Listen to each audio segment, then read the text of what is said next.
Hello and welcome to Undercurrent, coming to you this week from Fremantle.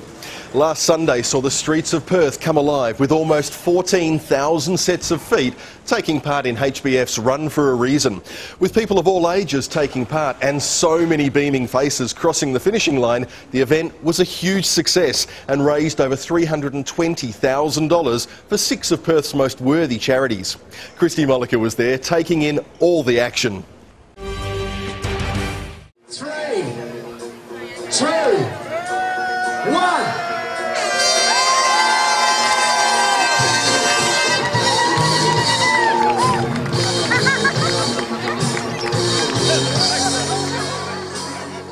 Today it's all about the HBF Run for a Reason, where everybody is getting fit and most importantly running for a reason. Today we'll pit North versus South. Which team will be the big winner? Only time will tell. Who's going to win today? Who's going to win? Now it's only early in the day, so this is only going to get worse. Who's going to win today? We are.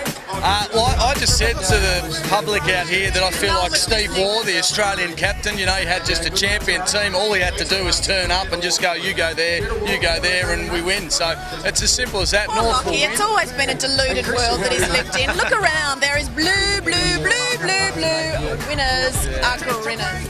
I believe that you can bend. Looking forward to the race today? Well, for me, it's not really a race, it's just a stroll, but I'm really enthusiastic about the number of people that have turned up for early morning exercise. That's terrific. Tell me about your training and your preparations. Well, I do walk as much as I can. I should walk every day. It's a very good way to maintain physical and mental health. And most importantly, who's going to win today, North or South? South of the River is going to win, of course.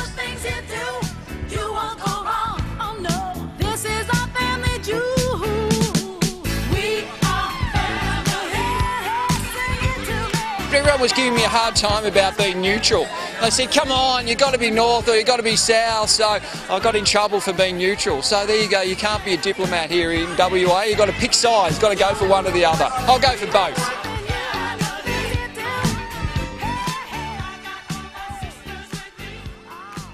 All I do is win, win, win, no matter what. Guaranteed victory, and it's just going to be a huge party in the North over the next 24 hours. Really looking forward to the celebrations. And won't it be embarrassing if it's not? You just shut your mouth off again and again and again. I think the important thing to remember here is it's about participating, is what it actually is about, Lockie, because everyone out there is helping charities here in WA, so it's a win-win. Look, the Run for a Reason, it's all about chronic disease. We'd like to, everyone's been in touch with people that have suffered from cancer or even high blood pressure, diabetes, so the whole message is if we get out there and be active, you'll prevent the onset of all those diseases, and that can only be a positive thing. Everyone who's had a family member who may have been impacted by one of those diseases, they've got a reason to get out here to raise money for those charities, because the more research we can do, the more we can control those chronic diseases, the better it is. So have a reason to get out here to get fit and active, which is really quite important. That's what it's all about. Not to mention there's the North-South Challenge. The reason I'm running is for Western Australians, basically the arthritis WA. To be a good example for my kids and just to keep my diabetes in check and just a bit of mum time. To see if I could, running and not dying is always nice, and yeah, to improve my time next time along with my cardiologist's advice.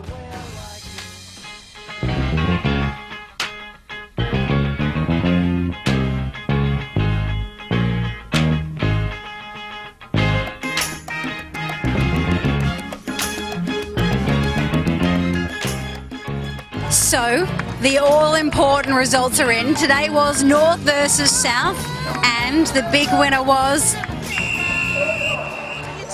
North. You be up there! Lachlan, there's a lot to be said for being a gracious winner. Oh, no. I'm pumped. The heart's pounding. It's just a big win. I did nothing really. My team, it's all about the team. The team turned up and the team came to play, and we did it. So, but congratulations. It upsets me to have to say that. So congratulations. But in all seriousness, a fantastic day. Over 13,000 people involved. let's get it bigger and better next year. Well, the HBF Run for a Reason has been a huge success. The atmosphere has been electric and, of course, north of the river taking the big title for 2011. This is Christy Mollica reporting for Undercurrent. When we talk about light rail, the historic National Hotel is where two of Fremantle's tram lines used to intersect. Of course, the city of Perth is also continually growing, and a light rail proposal by the Labor government could help the city cope with our population growth. But is this a realistic plan? Megan Belowski reports. Perth is no stranger to a light rail system. In the late 19th century, we had a successful light rail, but now, as traffic congestion and crammed public transport increases, it may be the perfect time to reintroduce a light rail system. The benefits that we would see is, firstly, we can move more people than we can with the bus system. It also has a placemaking effect, so it creates a better urban environment in which people live, and it allows people to move freely across the city, opening up the city to residents in particular, but also to workers being able to travel across the city centre. Well, it's hard to get about the CBD now. The cat buses are overcrowded. I think more people, even people from the outer suburbs, would benefit with a light rail system. People would be encouraged to come into the city by public transport if they thought they could get about efficiently in the CBD once they'd arrived here. I think some people use their cars to get to Perth because they need their cars to get around Perth once they're here. What we're proposing is a nearly 6-kilometre track from near the Causeway to Thomas Street and Subiaco. That would provide good east-west connectivity through the CBD, replacing some of the overcrowded cat bus services that we've got now. The reason we've chosen that route is firstly because that is where we have the highest level of activity anywhere in the greater Perth metropolitan area. But secondly, because that is the boundaries of the Perth Parking Management Fund, and we can only spend the money from the Perth Parking account in that specific area. So we could only use, as I've proposed to use that money to fund this light rail, we need to stick within the boundaries of the Perth Parking Management area. The 5.7-kilometre light rail system is expected to cost millions of dollars. It would cost $258 million, and there's money already in the Perth Parking Levy Fund. So the government increased the levy on Perth parking spaces, but they haven't done anything with the money. Legally, they're required to spend it in this area, and they're required to spend it on public transport services. We'd also have to borrow some money, but the interest payments and the repayments on those borrowings could be serviced by the continuing income into the Perth Parking Levy. So the Perth Parking Levy enables, if you like, the deposit and the loan also to be serviced. Therefore, I think it's feasible, financially feasible, and it's a good start on Perth's light rail network. How does Labor's plans compare with the Greens' light rail proposal? Well, Labor's plan is financially feasible. The Greens have got a light rail dream, good on them, but they've undercosted it and the money is just not there. So what we propose could actually happen. The Barnett government have also begun plans for a light rail system to be built within the decade. Mr Travers doubts this will happen. What we now need is a commitment from the Barnett government to get on with it. They've got the money, they've got no other allocated purpose for that money. They could start this light rail. I don't understand why the Liberals are so opposed to good urban public transport, but they've got a long history of showing that they are. And what I expect though, we'll probably get some, closer to the election, some sort of promise from Mr Barnett, but I think people need to look at that promise through the eyes of the history of the Liberal Party, and that is that when they're forced to, they promise urban transport systems, but they never deliver when they're in government.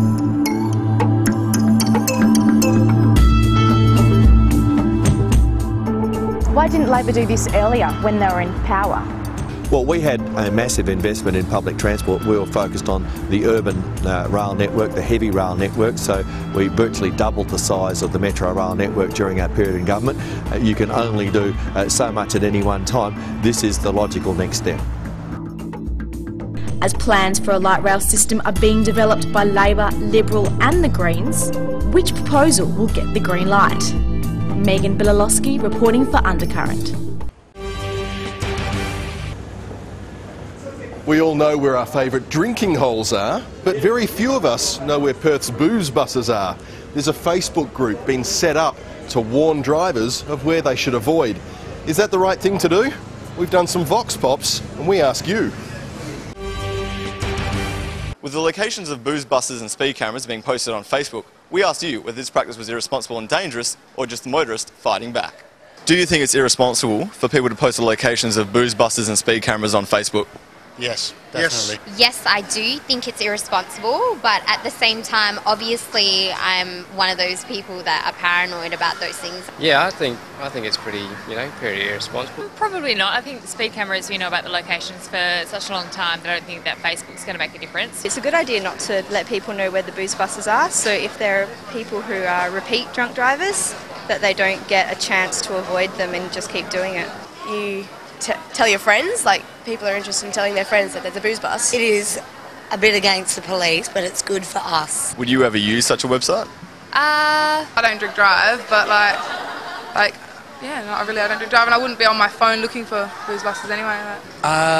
No. Depends on the situation. I'd probably tell my friends about it. Possibly if you're at a pub, you might not luck onto Facebook and have a look and see where the booze buses are. But yeah, I probably wouldn't use it too much. Do you think it should be banned? Well, it's a free country, isn't it? So definitely. Yep. Freedom of speech and all that. You can't really stop it. Well, it seems most people are against the idea of a Facebook site which shows booze bus locations. But will they be tempted themselves? I'm Louis Taylor for Undercurrent. Now, if you'd like to be a part of our Vox-Pop segments, we'll be in the Murray Street Mall every Tuesday at noon. Come down during your lunch hour. We'll be right back with more Undercurrent.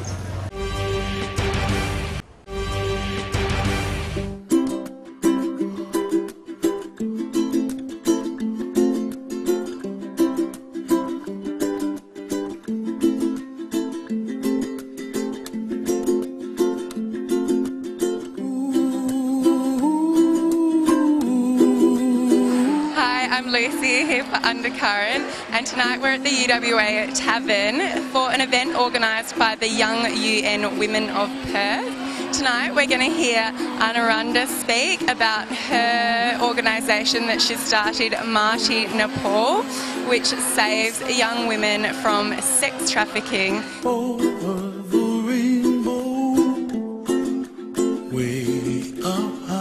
And have you heard much about Anuranda, who's speaking tonight? I've read her profile. It's really impressive when people give that much of themselves. You know, it's not just a passing interest for her. It's something that she's dedicated her life to. So it's very inspirational. So I'm with Holly, who's the chair of Young UN Women in Perth. Well, we have a lot of work that we've done around the trafficking space. Our main area of focus with respect to this is raising awareness of issues in gender and development to help women who have been victims of trafficking or have been part of trafficking to rehabilitate themselves and get out of the vicious cycle that it is. Do you think a lot of sexual slavery happens in Western Australia? From what we're actually told through talking with a number of groups such as Sex Discrimination Commissioner in Australia and also the Equal Opportunities Commissioner, there is elements of that are happening. It's by far worse in the developing countries, but I think it would be naive to suggest that there isn't still some of that going on in Australia. So Anurada, how have things changed for you since you won the CNN Hero of the Year award? Thank you so much. Being a hero is one part, but then I feel that it is a recognition, and globally people has recognized this issue of children trafficking as a serious issue. How long have you had the Mighty House in Nepal that rescues women from trafficking? Since 1993. And now you're doing some amazing things. I know you have women that you've trained at the borders and you stop people from getting trafficked across the borders. Tell us about that. Well, for the reintegration, when the girls come back from India, they have to be reintegrated in the society. That means they have to be established in the society. But the society, the parents, even if the parents want the child, the society does not want the child because there is a stigma, because she's been to India, maybe she's HIV positive, that's what the society thinks, they don't want them. So I thought that they have to be economically empowered, economically independent. So I thought I have to give them some job, and that job was very appropriate for them because they are the best people, more influential, more clever, more knowledgeable than any one of us, even the police, for intercepting girls at the border. But you also go into a lot of the brothels, you work with the police in India and rescue a lot of girls. I can remember when we went to rescue one time, we had rescued already 15 girls right there in the brothel, and we were ready to put them in the car. But all of a sudden, all the brothel owners came and they started shouting and arguing with us. They started throwing things towards us. They started to chase us, and then the local police also came, and the local police told us, go, it's very dangerous to stay here now. And we knew what the local police was trying. In a way, they were trying to hit the brothel owners, but then at the same time they were telling us to go. That means, you know, they were giving protection to them. And in a minute, as we said, we want to take the 15 girls, and they said, no, there are no 15 girls. Where are they? There are no girls here. Who do you want to take? In a minute, all the girls were disappeared. So this is the situation. It's very risky and very dangerous to rescue girls. And another trafficking thing that you're talking about in your speech is camel jockey. Can you tell us about that? This, in the Middle East, they have this camel jockey racing, and for their entertainment's sake this is, and they traffic children who are below 2. And they tie the child upside down in the camel, and they beat the camel, and the camel starts running. And when the camel starts running, obviously when you tie a child with your stomach heads down, and then the baby will cry. So the more the baby cries, the more the camel runs. And at the end when the camel is at the end, when the camel reaches to the last point, the baby is already dead. So this, for someone's entertainment, we are losing lives, we are trafficking children. A lot of the girls don't move on from the Mighty House because they're so unwell. Tell me about the process that you go through to let them live out their last days. The girls at the last days are in the hospices. So in the hospices they are very happy because it's a place which looks exactly like their village. So they feel at home, and even if they are very sick, they feel very happy. When they breathe their last, you know, they feel they're in a serene place where they are taking the last breath in dignity.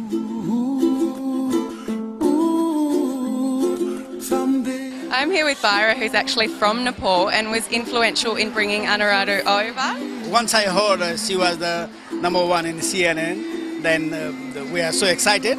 That's why finally she are in Perth, and we are very happy for that. And you have your own restaurant in Nepal? On my restaurant, called Himalayan Nepalese Restaurant. In fact, she was in lunch last Saturday, and we raised some fund, maybe $1,500. We raised for her. Yeah.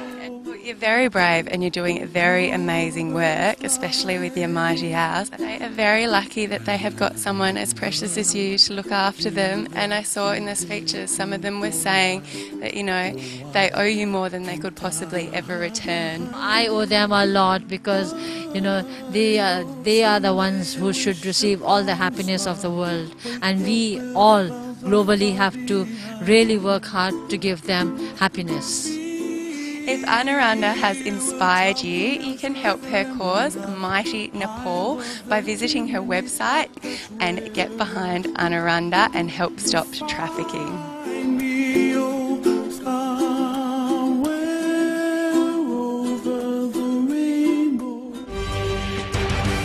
Continuing his series of weekly chats with well-known personalities, Nick Hayes is once again down at 150 East, this week talking to Brett McCarthy, editor of the West Australian. They discuss the current media climate, good journalists and surf lifesaving down at Cottesloe.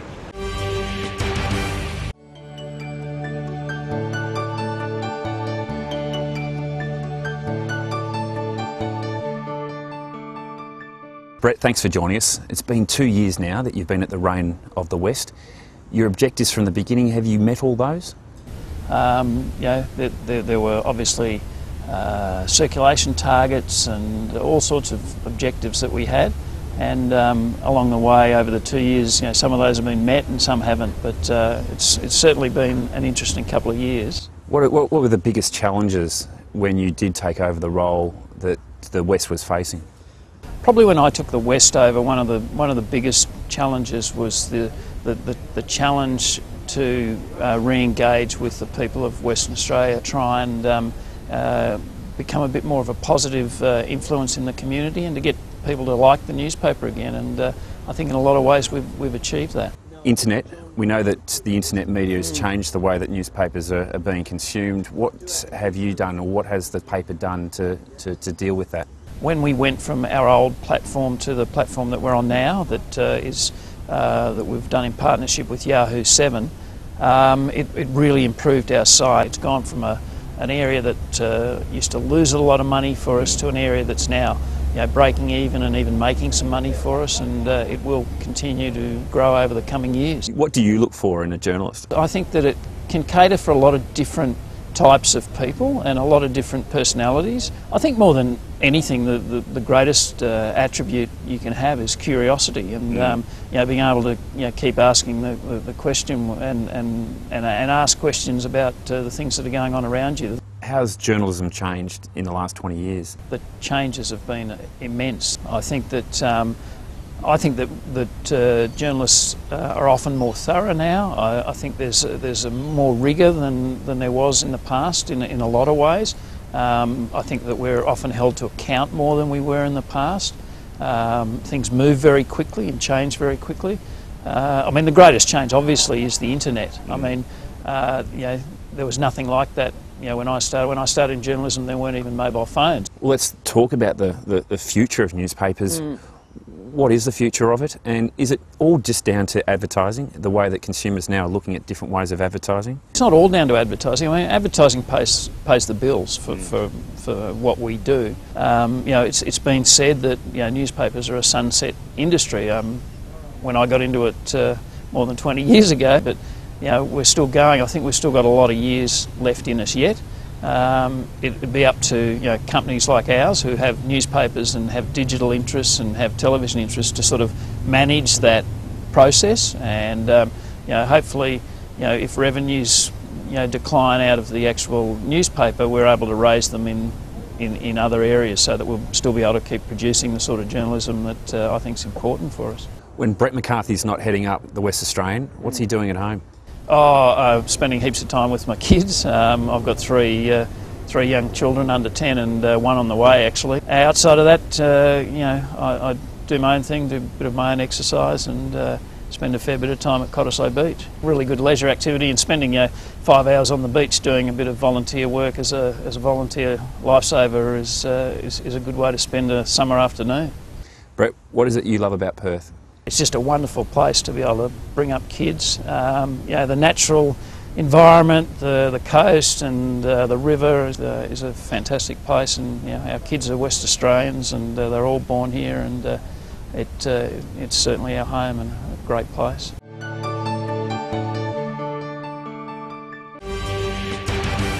Now, a lot of people don't realise that Fremantle was actually home to WA's very first prison. When the Fremantle Prison closed its doors in 1991, it didn't close the book on some of its most interesting tales, including the many and varied escape attempts. Now, as one of Western Australia's leading tourist attractions, the prison is telling the tale of its most epic and successful escape in its latest exhibition. So many stories abound about the many great escape attempts made from within the thick and fortified walls of our Fremantle prison. But not for want of trying, very few of those escape attempts were entirely successful. But that was until a group of Irish lads came along. The Fenians were amongst the final group of convicts sent to Western Australia, and their daring prison escape was one of only 2 entirely successful escapes known in the history of the prison, and certainly the most international. This is the remarkable story of the Irish Fenians who were sent to Fremantle Prison on the last convict ship ever sent to Australia, and how they escaped from this prison and made their way across the water to America. Who were the Fenians? The Fenians were a group of Irishmen, a secret organisation who were determined to rebel against the British occupation of their country. They wanted to create an uprising, but unfortunately they were squashed by the British.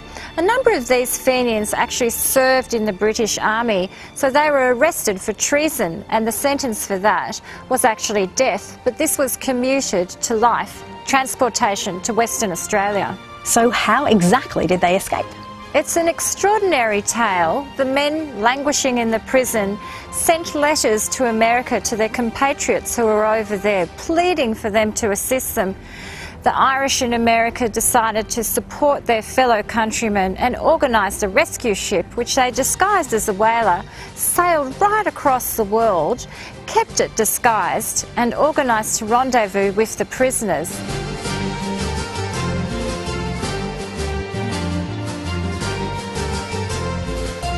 On the day of the escape, that morning, the prisoners left the prison as if they were going out to their normal work parties.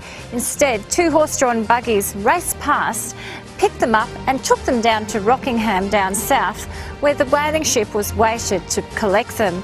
However, they were chased by the police once they set from the shore towards the ship.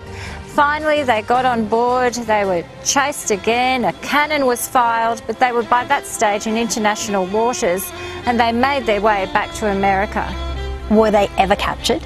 No, amazingly the Catalpa sailed, reached America, arrived in New York, and all 6 Fenians were welcomed as heroes. Apparently there was a crowd of up to 10,000 on the docks, and we've got an extraordinary model of the Catalpa, certainly not life-size, but it's on display in the exhibition. So what is it about these lads that made their escape possible? They were Irish, they were determined, they were committed. I think also there's a bit of the sheer luck involved that this story never got out to the public. The authorities certainly heard whispers that there was going to be a rescue attempt, but they decided to ignore it. So all these factors combined, plus the meticulous planning that went behind the scenes, contributed to their escape.